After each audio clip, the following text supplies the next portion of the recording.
अस्सलाम वालेकुम नाज़रीन, आवाज़ न्यूज़ में भलीकार माया गजाला। अब सब खां पहिरियां हिकु नज़र हेडलाइंस ते।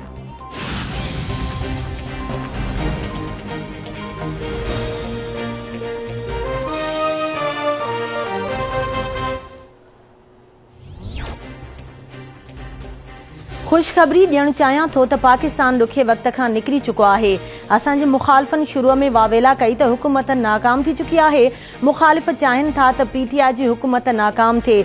ॾुखियुनि हालतुनि बावजूदि बलोचिस्तान खे सभ खां वधीक फंड्स ॾिना। GDP मुस्तहकम थियण सां मुखालिफ़ धुर हैरान आहे। वज़ीर आज़म इमरान ख़ान जो ज़ियारत में तक़रीब खे ख़िताब।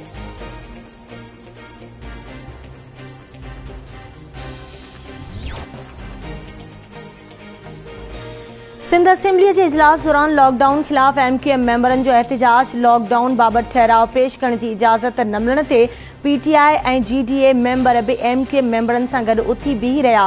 स्पीकर इजलास मुलतवी करे छॾियो।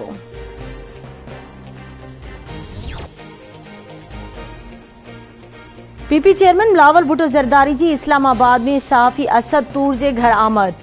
बिलावल भुट्टो ज़रदारी जो चवणु आहे त असद तूर ते हमलो कंदड़ जवाबदारनि खिलाफ़ एक्शन वरितो वञे। हमलनि सां सहाफ़ियुनि जो आवाज़ नथो दॿाए सघिजे। PTI खे आज़ाद कश्मीर जी चूंडुनि में शिकस्त नज़र अचे थी।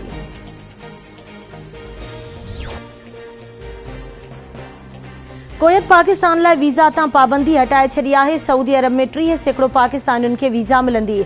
असद तूर ते हमले जी रिपोर्ट 2 ॾींहनि अंदरि अची वेंदी। फिंगरप्रिंट्स ज़रिए निशानदही थी सघी। आङुरियुनि जे निशाननि जी सुञाणप सुभाणे थी वेंदी। घरू वज़ीर शेख रशीद जी प्रेस कॉन्फ्रेंस।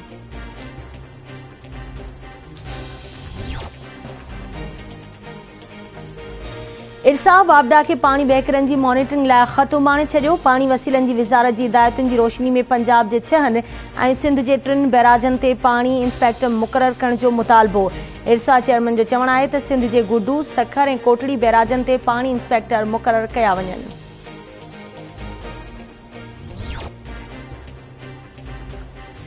MQM जो अॻूणो MPA मिर्ज़ा ख़लीलुल्लाह PP में शामिल थी वियो।